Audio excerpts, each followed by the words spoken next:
Okay, zarananiranye. Adamzi urashaka Monali yanyohereje request nawe gwino noneho tubahereze kuko Adamzi yadutinya namwohereje request nk'ijana yanze kuzamuka. Okay, Monali arakubwira ati ndazamutse yanyohereje request ngaho nawe zamuka ngahe naze turabahereza ikivuga wowe na Monali njye ndabasifurira nta no kindi Monali bikomeye. umukobwa natsinda Adamzi ndahita mukuraho amaboko. Adamzi ntago tuzaguhereza umwari wacu mu bakristo ntago tuzamuguhe Adamzi wese yohereza request Adamzi bro tugiye kukumeneka hano wibeshe umanuke Adamzi ngiye kukwemera mureke azamure. dore na Monali mwese murari Adamzi uzutubwira ukuntu twe twakoreje request kuva kare ukanga kuzamuka ukabuza Adamzi. Salamu alaikum Adamzi. Wa alaikum salam. Adamzi sasa gute mwereza request kuva kare ukanga kuzamuka Adamzi. Oya nandi kubanza gukemura byo muri comment nabonaga nabyo bitameze. Adamzi ntago uzamutse kubera Monali wiriwe neza Monali. No. Oya nandi kumva Monali. Oui, muri kunyumva. Turakumva rwose. Oui, muri kunyumva. Neza cyane. Yeah. Yeah, ndabasuhuje kwanza. Shalom. Shalom. Shalom Monali. Hello. Ikintu gishaka kuba kiri bubeho kuri Monali nuko ashaka kuba adafite connection yihuta cyane. Like Monali manuka wongere tuzamuka mu rutoki na network yabo. Ndabona ya mutinze. Arana meetings. Ariko wowe na Adamzi tugiye kubaha umwanya mwinigure. Adamzi agiye kwifatira Monali. Ariko Adamzi ibyago bikubayeho nuko Monali ashobora kutavuga kubera connection. Ariko uri hano ntuze kudropinga ngo nuko adahari. Monali uri twumva noneho. Ubu muri kunyumva? Ubu ndenda I think I fixed it. Oh, yeah. Great. Yeah. So Monali wowe na Adamzi rero. Nabwe shalom mwese. Shalom. Hello. Adamu ngenda umuruta di so. Hey, you can't have me. Let's go. Adamzi unmute muganire ngende ya bintu bikomeje kuba uburyohe. Abundi abamurutadi mujye muza dutangire. Twagiye tumuting. Adamzi ugiye kuganira no mu murutadi kazi ubwo rero ngaho ganira Adamzi ganira. Adamzi ko afite So yarari kuvuga ngo ni gute ndi sure ko like nzajya mu ijuru. Yego.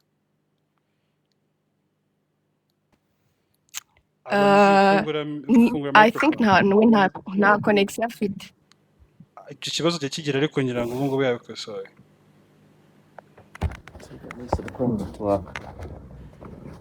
Adamzi manuka ko akunda wongera uzamuke. Monali we turi kumwumva neza. Kora kwa kundi.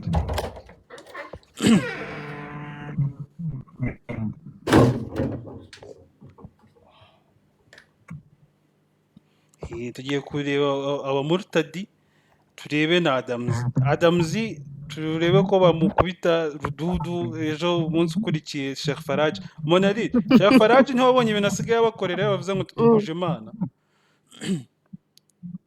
cyane. We don't nago dusenga Imana imwe. Akram uzi umutipe bita God Logic. Yeah, I know that guy. I love him so much. You have to watch him. Like For he's real? very good. He's destroying Islam. He does, bro. He's destroying them. Yeah. I like to watch my pastime yanjye bari ntoya ariko I use it buryo bunshoboke. I watch those videos guys. Hari undi mu murtadi Tonzi w'amano. Tonzi ari nawe tumuzamura. Uramuwe? Tonzi nyohereza request. Hey. So the thing is abamurtad tujye tuza n'abasilamu baze tumve like aho icyo batubwira kagomba tuzabigisha idini ryabo. Tujye tubigisha bro. Murtadini ntifite femine. Ashimwe cyane. Ahimbazwe Tonzi. Akram ni wa mumama wagusuhuje uva mu giterane nari nambaye ikanzu ya move. Yeah. umunsi wa mbere ukora igiteranye ejo bundi wambaye move hariho nibuka bita nari nambaye shati. ikanzu ndende ya move ndagusuhuza turanatambikana I duca see. ruguru Yego. Eh, You're welcome kabisa. tuvuka Yego hamwe ndakwibuka njyewe rwose wari ufite kwafe ndayibuka aha ndayibuka. y'agakuta yes Rwose kwafe ya danje that's nziza me that's kabisa. me You're welcome. turi abarutadi babyemera Yego. duhagaze kuri Kristo ijuru turarifite tuzarijyamo ntabwo turijyamo Amen. n'imirimo turijyamo nuko Kristo yaducunguye nta kindi kuko byose tubishobozwa na Kristo Come on. Amen. Exactly. Hey. niwe uduha imbaraga. Over, I love Yes. this. Adamzi kakubayeho reka Adamzi, mbe myutinze uri tumyutinze. kubona abari Adamu ko abari wagiye n'abagore, naje ikintu babwira. naje ndamyutinze. Adamzi ngaganira na Monali nje nzajya no officiating match ariko muri kuganira ku bintu by'ijuru bakubwira Adamzi wumve kandi Adamu we akramura moderatinga Ii, dore twebwe ndamoderatinga. akeneye We muri abamotari abafana. b'abakobwa b'abahungu baramunaniye. yanze so kuza Adamu abahungu tubwire turamunaniye. impamvu natubwire impamvu abihakanye ko tutazajya mu ijuru basi tumusobanurire from there Ja. Nkubwire. أعوذ بالله من الشيطان الرجيم بسم الله الرحمن الرحيم twaje بسم الله والصلاة والسلام على رسول الله وعلى آله وأصحابه ومن تبع بسنته إلى يوم الدين مع بعد nanjye nditinga ku Imana nasabiramo n'imigisha n'Imana Muhammad sallallahu alaihi wasallam saba Imana ko azamfasha nkazatabaruka ndi umuyisilamu sinzapfe ndi umuhakanyi kabisa birabaje kuba nisanze aha hantu ariko nakundi okay. ari Monali ari Tonzi ari Akramu ari God's favorite cyane ukuri pe ndabakomeje kandi mbasabira Imana izabagarure mu Muslimu. Ikintu cya mbere nabwo na Monali muri comment yambwira ko azajya mu ijuru ndamubwira ati it cannot be ntabwo byashoboka. why not Sinzi umurongo yambwiye niba ari muri John Kombe simbizi muri iki yeah, ariko ushobora yari John 3:16 okay havuga gute ansomere numve havuga ngo kuko Imana yakunze abari mu isi cyane ako umurongo yoheje umwana w'ikinege. yes yeah you even know it hari Uwo need if you want let me give you another one ubwo let me give you another one okay reka nkubaze Akramu ndaraza kuba moderator ndaraza kuba hagati yo gajaje sibyo nkubaze gato na Tonzi tori umusalamu sibyo wabuvukiyemo yeah no nakuze ndiwe I don't know if narabivukiyemo okay thank you so nose nkubaje ikintu cyatumye uva mu Islam ni iki hari navuye muri Islam nari mfite imyaka 16 there is so many questions that I had byatumye mbivamo ntabwo ari ibintu navuyemo kuko ku bantu b'abayisilamu wenda n'abakristo bari hano babaye abarutadi murabizi uburyo kuva muri Islam ni ibintu bikomeye cyane because ubura famiye yawe buri inshuti yawe amfite ni ikintu kigufata igihe kandi ni ikintu uba watekerejeho so ngiye kuvamo nuko I had nabivuga gute connection with the Jesus more than Allah you can say that and impamvu nguhaye ino Bible verse nuko yamfashije kugira ngo nge numvaga why ndi gusenga Imana idanashobora no uziko nta hantu muri Quran nayo nabona handitse par exemple Allah avuga ati ndabakunda that's so easy ndabakunda there is no way that I was praying to God who cannot even recognize me as his child you know ibintu nk'ibyo exactly ikibazo cya mbere ntabwo abonye hari Imana ikunda abagaragu bayo yabo hari aho uri kuvuga ati ntabwo imwemera yuko ari umwana the different let me tell you Adam the different hari ugukunda umugaragu wawe hari no gukunda umwana wawe, it's two different thing. Ukunda umukozi wawe kuko agukorera, ariko umwana wawe umukunda kubera ko no matter what, nashaka ntagukorere, ntashaka agire gute, umwana wawe uramukunda. So there is a difference yo kuvuga ngo nkunda abagaragu banjye ko bankorera par exemple, ariko Yesu agukunda. Yesu aravuga ngo uzi ukuri, I loved you first, I chose you first. Ngo mbwira ahantu ushobora kugereranya Jesus with Allah, like ibintu nk'ibyo. Okay, iyo ni point ya mbere. Yeah.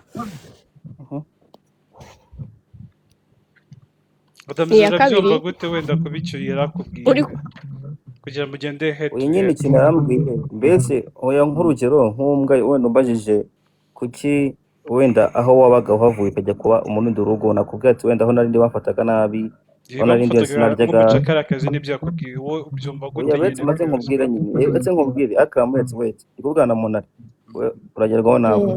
Monari ndi kukubwira nyine iyo uri mu kintu then utanga fact igaragara aho ati impamvu natunye mbahangana ku iki n'iki ngiki, kugira nibura naho ugiye nabo hasize bazabone ati okay iyi fact kanange nyirebe, nimbona nk'urugero nkanjye uri kumwumve kandi ndebe ko ngende umusilamu ndanabyemera ndanabikunda kuko ati nzakunda umusilamu uko Imana bimbwiye ko nzakunda umusilamu, ariko kumbwa ati ubusilamu nawo gutya na gutya ma fact nk'eshatu ndakubwira nanjye fact nk'eshatu impamvu nabo umukristo. Mugende head to head. Yari yasoje ko iriya ya mbere numvaga nawe wari kumubwira iyindi gutyo mukagenda, because ntabwo oya nasozesha kandi byose ntabwo ari ibyanyu wowe na Monari gusa, natwe turacyari ku yes ndabyumva oya impamvu byihuta nuko we ni ibintu bimurimo base nambwa ati ni fact eshatu samaje nyinshi iri ifasha nk'atari fact iri kweretse ko we nta kibazo ni yambere nayumvise. Okay, nta kibazo wowe utanga noneho yakubwiye ko adakunze status yuko ari umucakarakazi, ahubwo akunze yuko ari umwana. No, actually Adam, reka nkwe explique like peut-être iyo ya mbere fact nagwa ya mbere ntiwayumvise, nakubwiye yeah like reka nguhe urugero par exemple nguhe ku buhamya bwanjye gato kuko ni burebure, like I will give you so you can understand my fact. Oya muraganira nyuma nakora ariko fact ya mbere sorry gatoya, fact ya mbere yakubwiye sibyo, ahubwo wowe objection yawe ni ihe kuri fact yakubwiye iyo irivuze ati waqalat al-nahud wa nasara n'ibindi byose yuko nyine nta n'umwe uzaza mbere ya Allah. basi okay umuntu umwe asoze statement ye iriya yayivuze, ariko what is your objection on yes asigaye byiri ndabwira amafatisha. Okay the second reka noneho ntacyo, reka iyo tuyifate nka kugira ngo twihute tureke no kurambirana. The second one kuri njyewe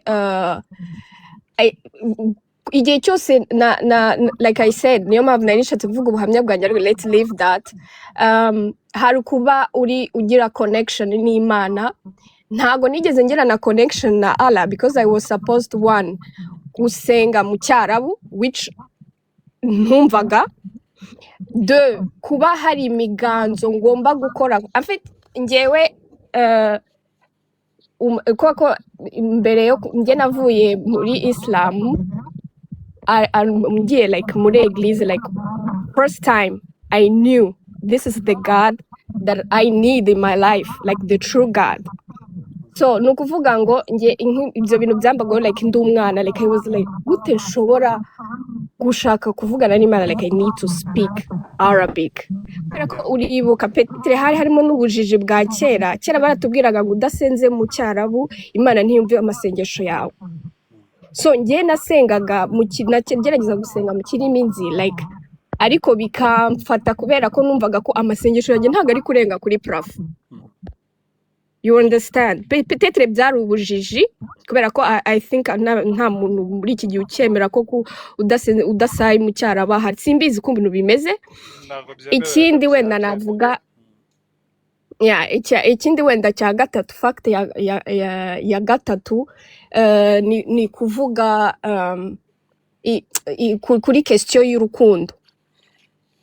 Nuvuga ngo nabikubwiye ndavuga par exemple nta hantu na hamwe Imana wa peut-être yo muri Quran ishobora kuvuga ati ndagukunda mwana wanjye nko muri Bible.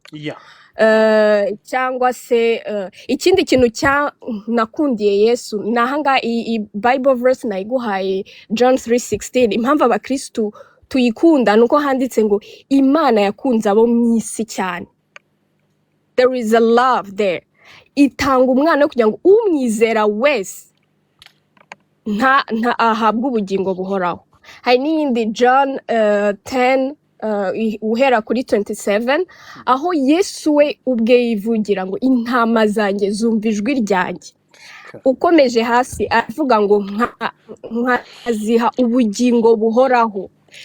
Kandi nkareba muri Quran nkabona there is no way ata Muhammad wazanye iryo dini nta nubwo ari shoka azajya mu ijuru.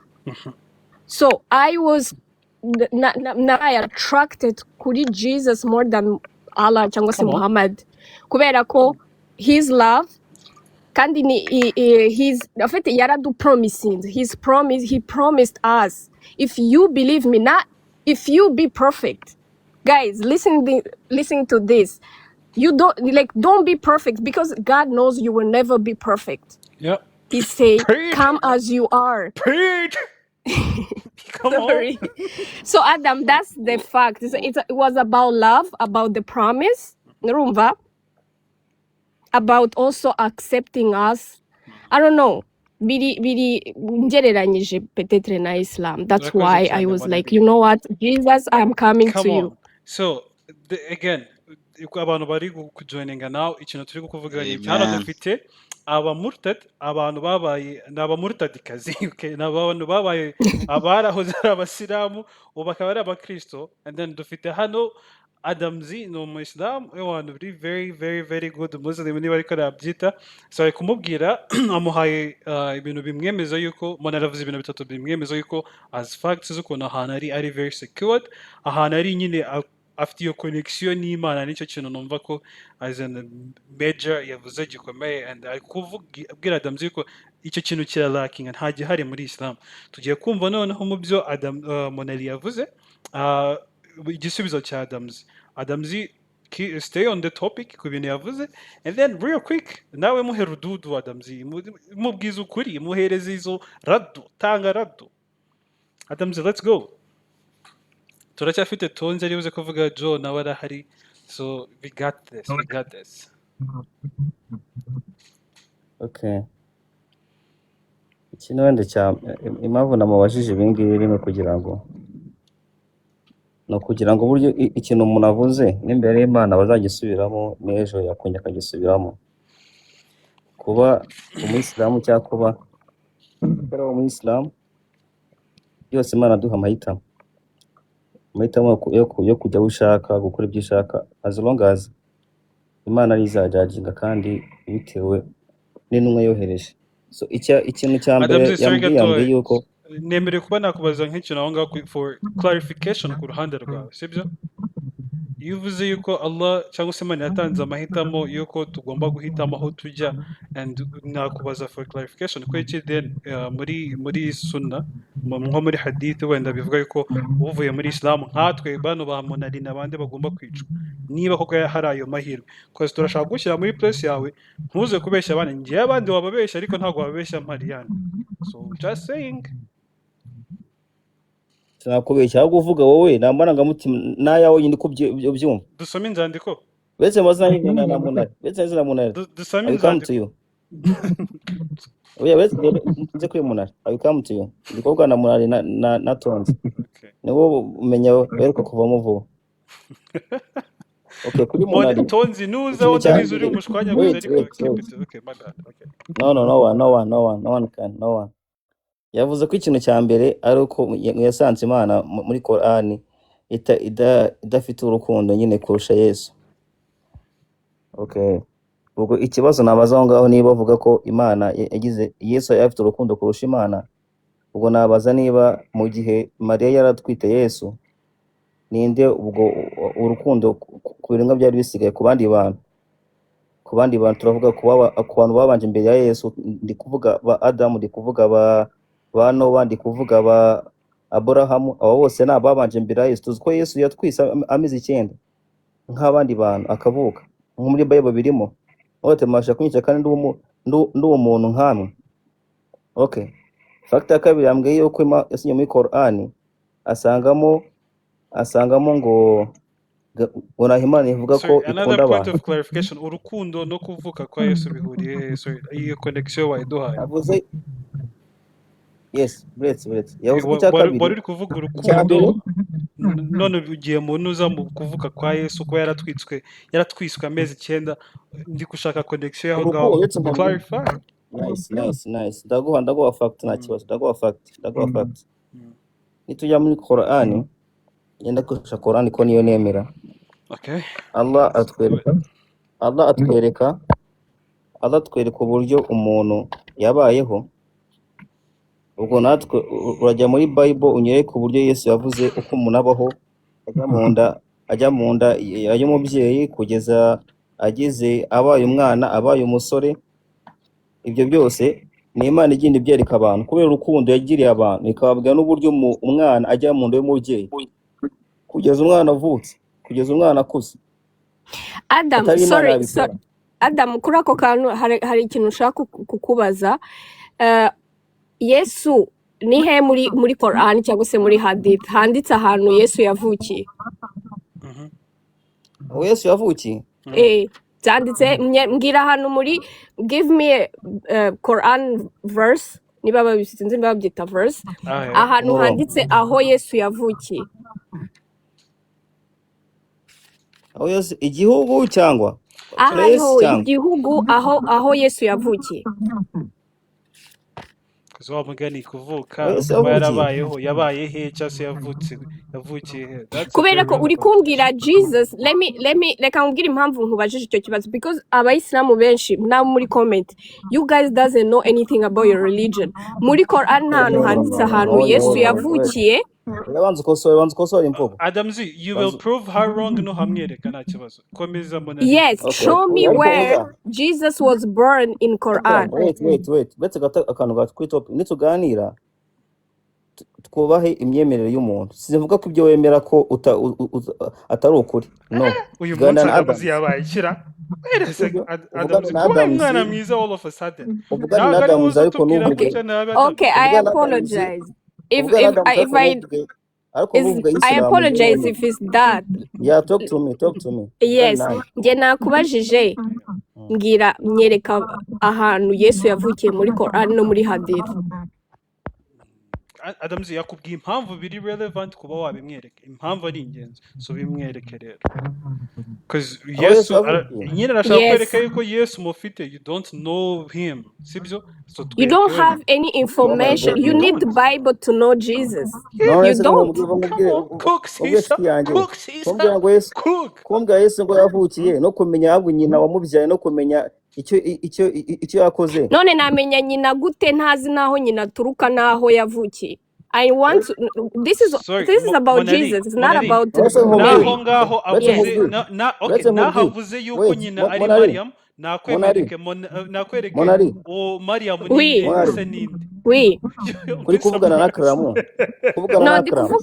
No, Adam, ndi kuvugana nawe. Just show me. Uri kuvugana na Karamu, kuvugana na Adams. Ubu ngubu uzadutuye. Nawe Adam. Ndi kuvugisha wowe, ntago ndi kuvugisha Akram. I'm asking you. Kuvugana na Adams ubu ngubu uzaho n'uyu turi kuvugana. Kandi ndahari with all respect Adam, ndi kuvugana nawe pe. Gusa ndashaka umbwira ahantu ndivuga ngo tuvuge there is no Bible. I want to know ahantu Jesus yavukiye. Mbwira ahantu muri Quran cyangwa muri Hadith handitse ahantu Yesu yavukiye. Ibyo mu myemerere yanjye rero kumenya yavukiye nta kintu cyafasha rwose kumenya aho yavukiye Yesu. None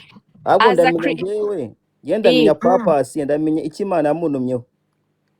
Wari kumbaza ati nyereka Yesu wowe umufata gute?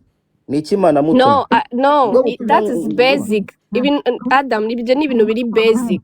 Kubera ko uri gushaka kumbwira Jesus, ariko you know nicyo reka nkubwire n'ikindi kintu ni buri mu bintu navuye muri Islam. Just give me a Quran verse. Wait. Ko turi mu Rwanda, Perezida Kagame atuyobora. Abanyarwanda bose baza atuye ntibamwemera se? Niba andika igitabo cya president bazandika naho. Wait. so abiri relevant yuko perezida agomba kutuyobora tuzi ko atuye mu Rwanda. Ntabwo yaba perezida wacu abaye perezida yavukiye w'u ndavuga Rwanda yavukiye ari kumbaza aho yavukiye yavukiye. Impamvu biri relevant again, ngaho twe nta kibazo nyereka aho Yesu yakoreye ministry, nta kibazo. Niba utumva yuko bitari relevant no aho yavukiye, en fait twereka ministry ye ari intumwa yayikoreye hehe, cyangwa umwaka Adam ndi yatangiye kubikubaza gutangira nk'ubutumwa. kuko reka nkubwire impamvu ndi kubikubaza kuko urimo kunjyana kumbwira ngo urukundo ushaka kumbwira ko Allah yakunze wenda izo ntumwa arazirinda, wenda tuvuge ko ari ibyo ushaka kumbwira, but where is it in the Quran? Kuko anyway izo story uri kumbwira zatangiriye muri Bible, ntabwo zatangiriye muri Quran. Izo za Aburahamu ba Musabo bose muvuga byatangiriye muri Bible. okay Nuvuga ngo isezerano rya kera. Bible yahawe wait let me ask you Bible yahawe ihe ntumwa yahawe nde Bible yes What? so ndabaza Bible monaki reka nkubwire Adam, reka basi nkubwire ku kantu ka Bible ntabwo ari igitabo kimwe.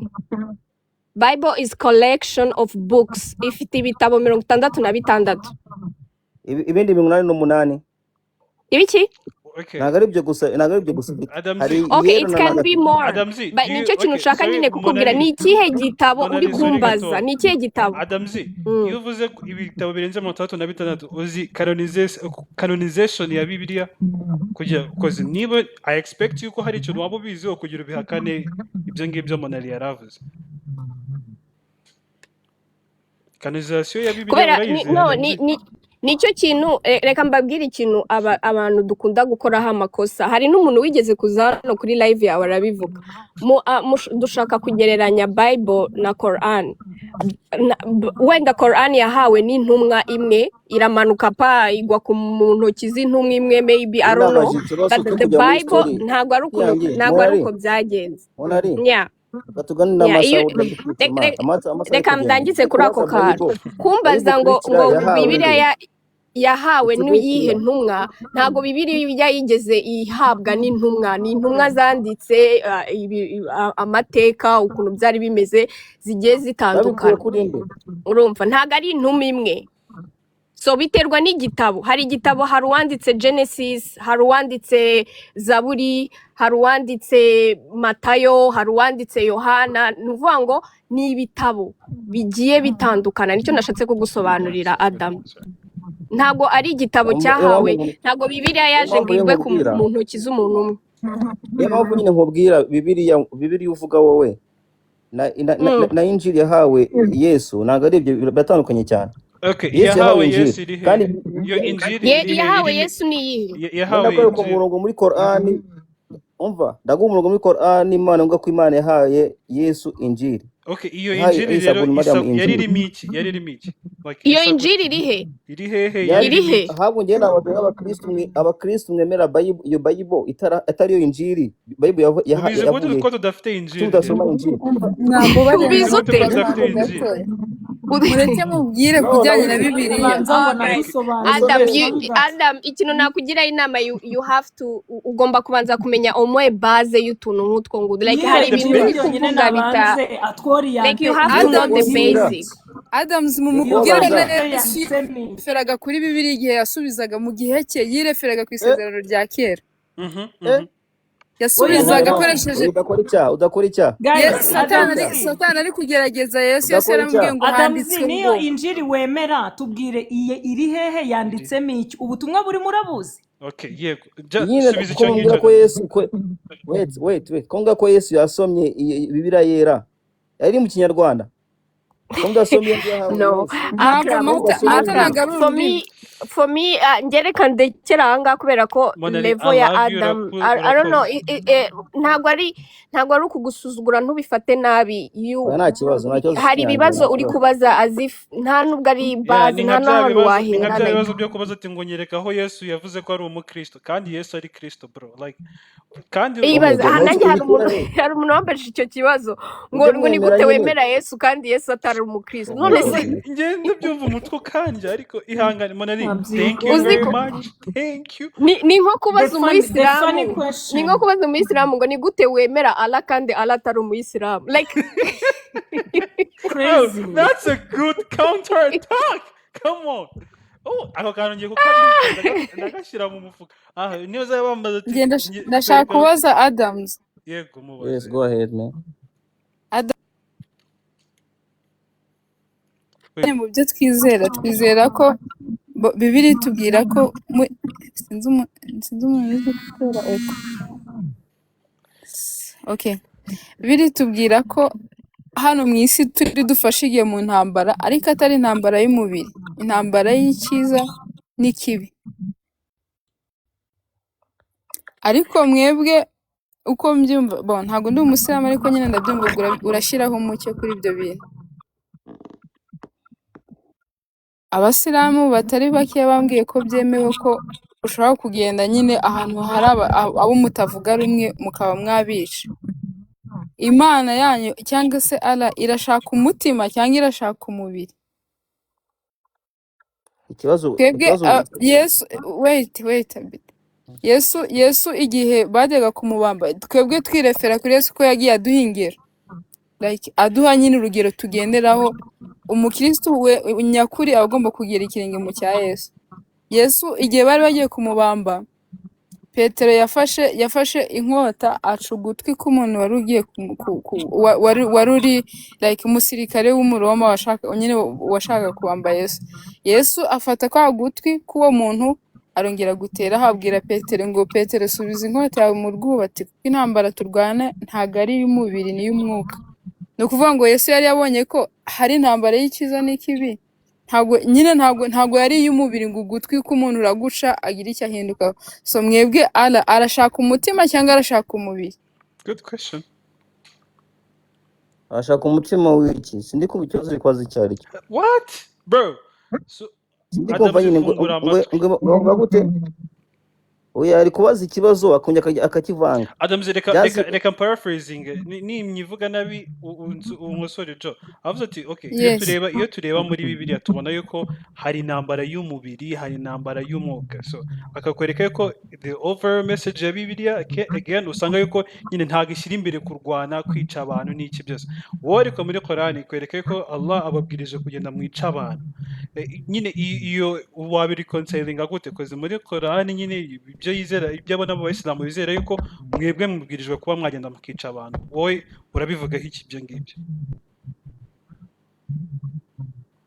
Adams nujya kubeshya I will call you out. You know me. Oh. My brother, you can be polite. Yes, my bad. But don't lie. That's me. Okay. Icyambere kugira ngo imyemerere y'Abayisilamu ntabwo uri Umuyisilamu ntabwo yemera. So Quran yaje kuba kiriya ku birenga byose cyane cyane ku Bayisilamu bayemera kwemera ko amagambo arimo ari amagambo y'Imana ari amagambo y'ukuri ari amagambo kandi ayobora mu kuri. Nizera neza ko igihugu turimo nta Musilamu uraza kukubangamira nta n'uraza kukubuza imyemerere yawe. So biri muri Quran ni ukuri bitavuze yuko bitapurikwa nyine aho turi ariko nibyemewe kubera aho turi aho turi. Okay, good answer, actually good answer. Komeza. What's the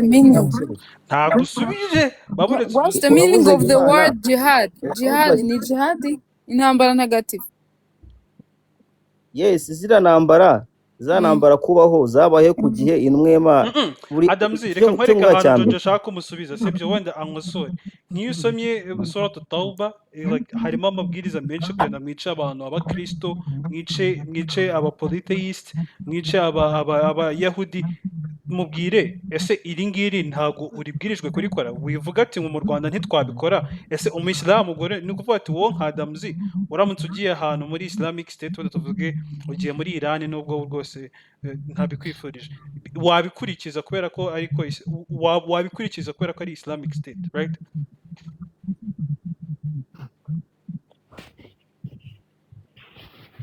Jojo yambajije Imana ikeneye umutima ikeneye iyo nzira nashakaga kujyamo ariko icyo kibazo akubwiye n'ubundi nicyo nashaka kukubaza ni gisubiza ukuvuga Damzi. ni ikibazo gifite A na B nuza kuvuga dushobora no gukura igisubizo mu byo uvuga nuvuga ngo nemerewe kujya kwica like Kobetse gato hano mbonye kwica umuntu abantu wanditse muri comment listen. section uri kuvuga hari umuntu uri kuvuga ngo muri Iran barabikora. What are you talking about? So nta makuru ufite cyangwa we shall put you on. Okay, komeza. No my dear, icyambere Qur'ani amagambo arimo ntabwo ari amagambo yanditswe gutya nyine nk'abantu bari babyutse nka Pawulo ngo yarose arabyuka yandike nk'abandi nyine banditse amagambo ari inzandiko nyine ngo rwandiko ugiye ku rundi. Ni amagambo Imana yivugiye, ni kalamullah, ni amagambo y'Imana kandi umurongo urimo umwe ku wundi ni amagambo arimo cyangwa aya zirimo ayati n'ibimenyetso byaje bifite impamvu yabyo, sababu nuzul, bifite impamvu. Igikorwa cyavuga ku gice n'Imana. Wait. Adamzi, I want you to answer. Ibino bintu Juju yakubajije answer. Hazamuka undi Muslimu agufasha because you don't see icyo kibazo cy'Abisilamu. You are going like this and like that. Ikibazo kuvugana Jojo. Adamzi, answer. Nicyo kibazo mfite answer. Usubiza icyo yakubajije. Akram kanze mbasabe ikintu kimwe hano. Nazo ndi kuvugana nawe Adams. Reka nze mbabwire. Akram akajya kunsubiza. Oya buretse ahangaha haje undi Muslimu hano icyo tuba dushaka ni ugushyira umucyo ku bintu kugira ngo nyine urujijo ruveho. Kuba umuntu rero yagusapotinga ni ibintu it's okay. Nta kibazo. Muslimu yagufasha. Ikindi kintu twese hano tuba twaje turi bakuru ngira ngo turengeje imyaka 18. Uburyo umuntu asubizamo aba bantu 60 nabangaye mu bamubyumva mukamenya ngo uyu muntu niba adashoboye like gusapotinga point yiwe ibyo ari kuvuga sukuri. Nta nubwo ari na ngombwa ngo tuburane umuntu nakubaza ikibazo sibyo twaje gutsina cyakwemeza umuntu nakubaza ikibazo nigisubize neza tukivaho tugakomeza kugira ngo ni amagambo ari muri Quran. Okay, start to answer nta kibazo. Thank you. Amagambo ari muri Quran. Wait my brother, oh my goodness man. Adamzi, amagambo ari muri Quran. Adams, bibaye byiza reka nze nkorohereze. Bibaye byiza like niba nari nkubwiye ngo Imana irashaka umutima cyangwa umubiri, wowe wasubiza ngo yes irashaka umutima cyangwa umubiri, then you support. Like njye naguhaye statement yanjye nguhereza n'urugero, nawe bibaye byiza wansubiza gutyo ukanifashisha. Iyo bajije umuntu ntabwo ubushaka asubize wowe ibyo umutima ushaka. Yenda gusubiza ibyo nize n'ibyo nzi muri Quran. Then wowe umutima wawe urafata ibyo nagusubije, fatimo iby'ukuri ibindi ubindekere cyangwa ubireke. Nago ansa bitewe n'iyo ushaka wowe. Nabyo ni byiza. Yari mabwire wumva bose ba Munari bava mu Busilamu kubera amanga mutima. Okay, ngaho musobanurire nyine nka haya sura Tauba umubwira ati musobanurire urimo guca ku ntago ivuze ikindi nta kibazo. Adam, let me tell you, reka nkubwire hari umushuti wanjye uherutse nawe kuva muri Islam, twajyaga tuvugana like yari umukristo abivamo ajya muri Islam, ndamubwira ugiye gusoma Quran nanjye nsome Bible, aho ufite question ugenda ubaza abayisilamu, dukora iyo challenge nge nawe. Noneho yajyaga kubaza abayisilamu ibyo bina Adam avuze, yajyaga kubaza abayisilamu. That's how abayisilamu bazabura abantu benshi. Ni ukuvuga ngo yajyaga kubaza abantu bakamubwira ngo kubera icyo uri kubaza izo questions, are you okay? Like bakamucisha ku ruhande. Gusa ni byiza kuri twe ko kuri Kristo ko byatumye afunguka amaso. Munari ikintu aruvuze gatumbe ko yakuri Jojo umura ntabwo Imana ikeneye abantu mujya mutanga answers mugenda kandi mukacurika abantu mukabacurukura.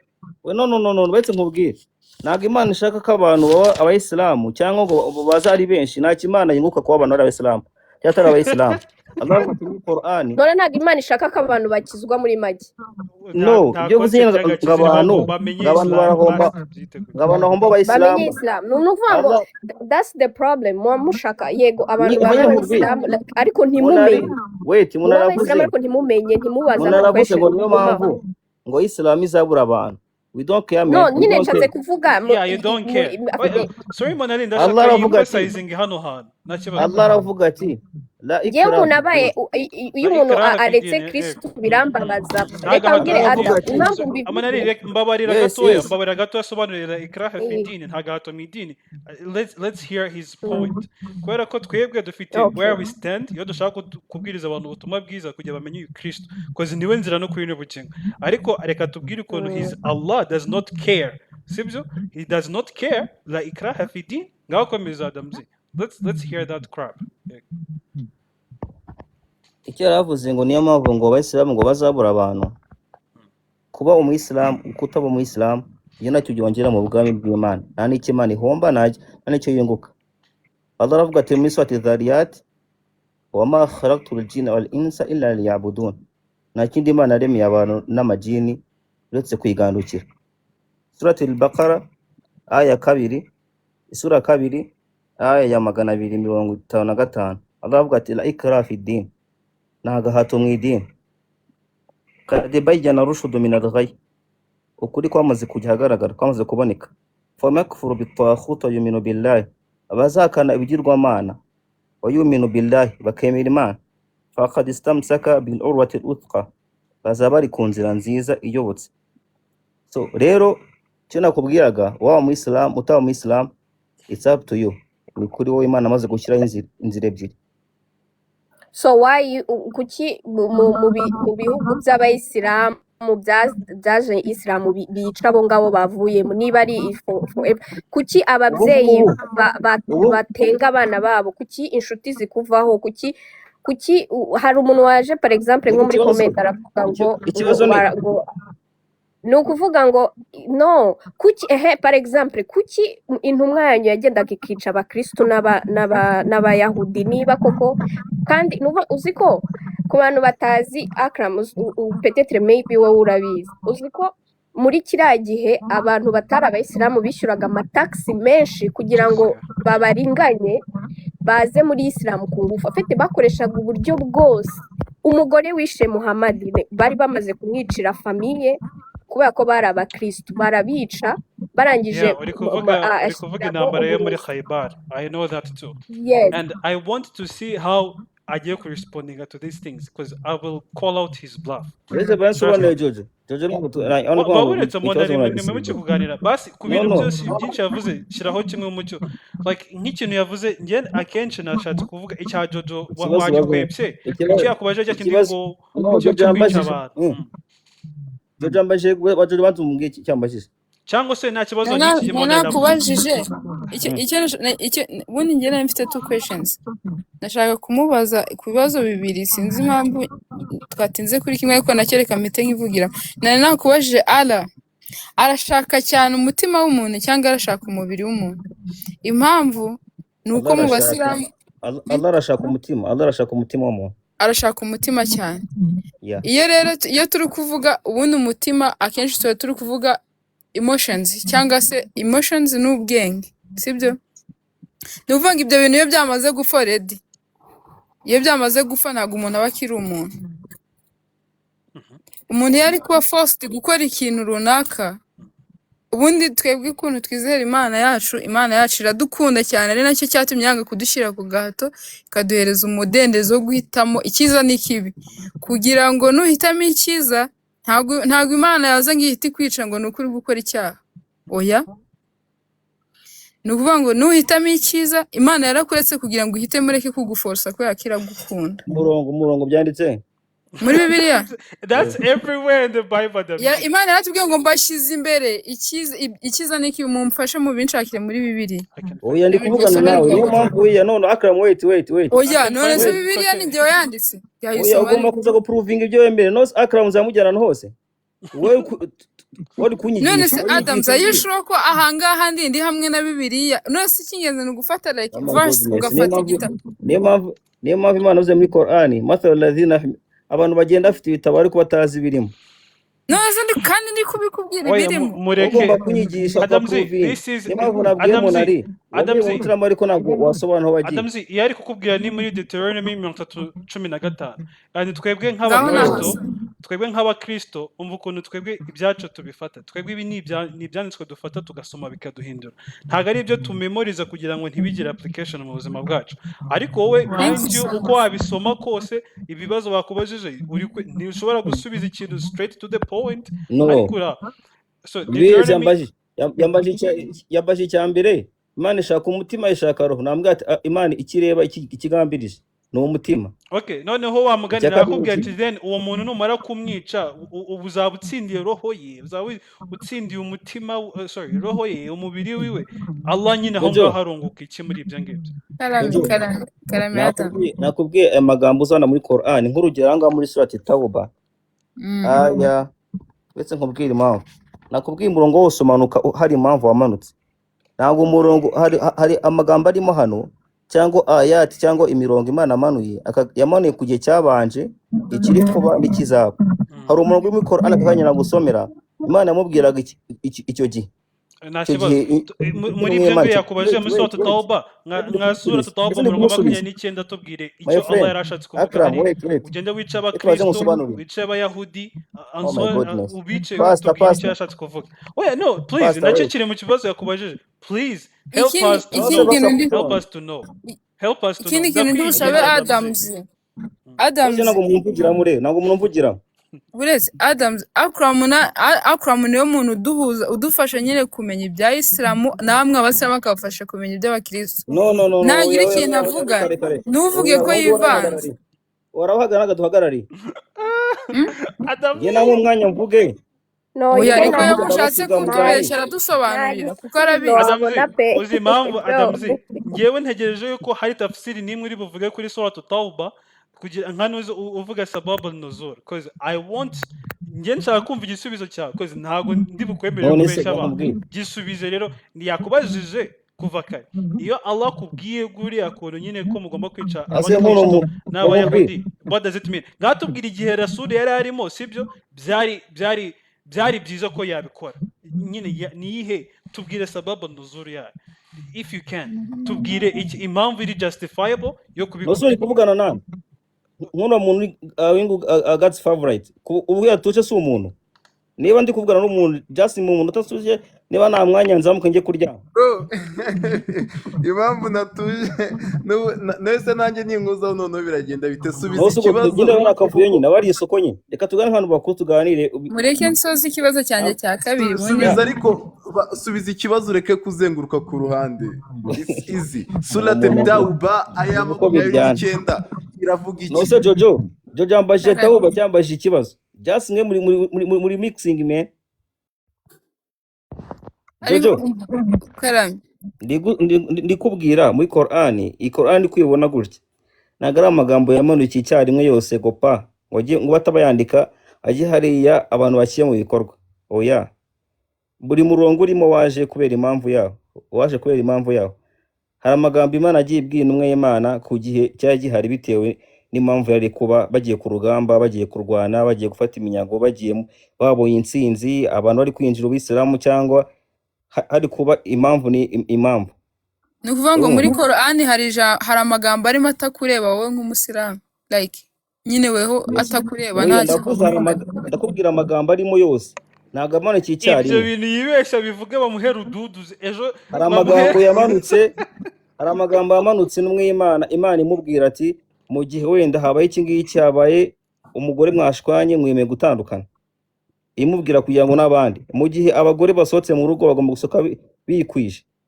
Ntago amagambo yose arimo amagambo asa, ni amagambo yamanutse kubera impamvu. Rero ikibazo bambajije ngo kuki ngo hari abayisilamu bica ngo abandi atari abayisilamu, ngo niki Imana ibishaka? Nanjye nagusubije amagambo arimo Imana yamanuye nimwe Imana Muhammad sallallahu alaihi wasallam bitewe n'impamvu yayo. Nzi ko ahura ubu ngubu nta musilamu urakwica n'umusilamu nakubwira nabi. Ubwo hari impamvu hangaho wenda buri babwire babyumve, ariko ngiye kukubaza hari impamvu hangaho mu Rwanda bidakurikizwa cyangwa bidakorwa. Adamzi ushatse kuvuga ngo hari nyine muri Quran hari n'ibitakureba, hari ibyo nk'umuyisilamu wakora, hari n'ibyo utakora nk'umuyisilamu. mbwira yego ndi cyangwa kubaza oya. Jojo niyo icyo namubwiye Adamu simbabarira, mbwira Jojo. vuga yego cyangwa oya. Hari ibyo muri Qur'an bikwereka Oh yuko my goodness, utakora, man. hari n'ibyo wakora. Qur'an kugira ngo amategeko wait kugira ngo itegeko ririmo nk'urugero nk'umuntu wasambanye harimo Reka isura yitwa surat nur. Reka Wait iby'ubusambanyi. my friend, wait Akram, wait. Kuri iyo Wait, ngingo wari wait. kuvuga. Please, Gusubiza basi my friend. reka No, nsubiremo wowe ikibazo kugira cyanjye ngo Damzi. no, Kuri biriya bintu wari uri kuvuga. wait. Okay, sawa. Buretse ariko Jojo buretse nayo kubwira harimo umurongo urimo umuntu wasambanye akoze amakosa akutwa inkoni ijana cyangwa aterwa amabuye. Umuntu wibye acibwa ukuboko. Ayo mategeko arimo kugira ngo ashyirwe mu bikorwa ni uko umuyobozi w'abasilamu aho ngaho mu gihugu kirimo ari ubishyira mu bikorwa ari ubyemeza kugira ngo iryo tegeko rihari rishyirwe mu bikorwa. Ntabwo ari itegeko ririmo Qur'an ryose ariko umusilamu agenda ngo umuntu aribye amuciye ukuboko ariko umuntu agenda asambanye wamukubise inkoni ijana. Umuntu araje abonye umutari w'umuyisilamu cyangwa umuntu utemera nkawe amufasha aramwishe. Oya, amategeko y'Abisilamu niyo mpamvu hagira ubuyobozi buri hejuru y'ubuyobozi. Hari mufti niwe muyobozi w'Abayisilamu. Mu gihe tugiye gusiba urugero igisibo Mufti cya aramutse Ramadhan abyemeje akavuga ati tugiye kwica abantu mwabyemera kubera ko Qur'an bivuga, sibyo? umuyobozi n'utangaza itegeko nuko n'Imana Muhammad ari umuyobozi nawe. Uri kuvuga abyemeje akavuga ati nshyizeho iteka tujye kwica bano bantu, wabyemera nk'abadamuzi kubera ko abivuze bijustified kuri Qur'an. Biterwa n'igihugu biri kuberamo. Nta kibazo, nanjye niyo mpamvu ndi kubaza mufti wenda wa Indonesia. Nta kibazo, mufti wa Indonesia nk'ahantu bemera sharia. Ose kujya kumutekerereza abitse mu bikorwa byakorwa uko n'umuyobozi wawe n'Imana izabibaza. I love that. Okay, and then again ibyo ngibyo birakuraho ya claim yuko ibintu byose biri muri Qur'an birakureba, wowe nta kitakureba nta kikureba. Sorry, nta byo utemerewe kuba wakora. Hari okay, what am I trying to say? Bese hari amagambo yose uko ari muri Qur'an birakureba, you can execute them. Kuvuga niba hari ahantu nkuko tubibona muri Tauba yuko ukwiriye mugende mwica abakafiri, mwice n'iki bose abakristo n'abayahudi, nawe wabikora Adamzi uramutse uri muri Islamic State, sibyo? Islamic State ni hehe? Ntago nyizingiye. Ubaye ari nka Indonesia ahantu nyine hari sharia ariho iri apply. Indonesia ntago urahagera. Nakubwiye itegeko riterwa n'umuyobozi waho. Umuyobozi abishyizweho n'uzabibazwa. Niyo umuyobozi umuyobozi. Ariko ubaye ufite uburyo ukumira nk'umuyobozi ngo areke gukora ibintu bitari byiza, like hari uzaba umuyobozi wenda uri kuri iyi live. Bitari byiza ni ibihe se kandi Imana atanze amategeko? Kandi uri kuvuga ngo umuyobozi nabikora azabibazwa ngo biramureba. Nyine nk'urugero aho nuye mu Rwanda, niba ubuyobozi turi mu gihugu kiri gufata abantu kunga abantu, ntabwo nzabyo gufata umuntu ngo ugende ufata uriya muntu ngo umwemera Imana ngo siyemera nkanjye ngo mugende mu mwice kubera kitari kubera yuko hatariho sharia, niyo mpamvu umuyobozi nyine impamvu utabikora nuko u Rwanda rutayobowe na sharia, sibyo? None uyu munsi Islamu mubaye benshi hakazaho sharia, hanyuma uwo mufti tugire yuko hari umukhalifa akabyemeza, ntago wabikora nka Adamzi nk'umuyisilamu. Nakubwiye amategeko nakubwiye itegeko rihari Qur'an n'amagambo y'Imana abahe kugira ngo akurikizwe. Niyo umuyobozi abyemejwe, uzabikora ni umuyobozi uzamuhaye uburenganzira, we n'umuyobozi kubikora se bose noza mufti niwe uzajya niwe Allah azabiryozwe. Kandi Qur'an utubwira ikwereka yuko wowe ubwawe uzabazwa ibyo wakoze. Urugero mu Rwanda perezida n'umuyobozi w'u Rwanda aramutse avuze itegeko uno munsi we urugero wenda abantu batuye mu igihugu runaka ntabwo yemerewe kwinjira mu Rwanda, afunze umupaka, bivuze ko niyo muyobozi. Nta muntu yemerewe gusohoka mu Rwanda cyangwa urugero wenda muri corona nawe yemerewe gusohoka mu rugo. Wa muyobozi n'utanze itegeko, we nusohoka uzabanza ku mategeko. Hari umusilamu uhari ufite ubumenyi bwinshi azafasha wallahi ntabwo umeze neza Adamzi.